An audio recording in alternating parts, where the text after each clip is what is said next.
ঝুলি থেকে বেরোনো আজকের গল্পের নাম বেলুনওয়ালা। চলুন তাহলে গল্প শুরু করি। বেলুনওয়ালা এলো, রং বেরঙের বেলুন নিয়ে এলো।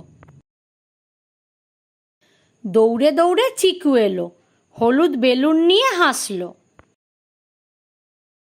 মিকু ভিক্কু বিনু ডাক দিল, দাঁড়াও দাঁড়াও বেলুনওয়ালা ভাই। এর মধ্যে প্রবল ঝড় এলো, চিকু বেলুন নিয়ে দৌড় দিল। বাচ্চারা, গল্পটি তোমাদের কেমন লাগলো? ভালো লেগেছে তো? এই রকম আরও মজাদার গল্প নিয়ে আবার দেখা হবে। ততদিনের জন্য নমস্কার। এই ধরনের মজাদার গল্প শোনার জন্য এই কিউআর কোডটি স্ক্যান করুন।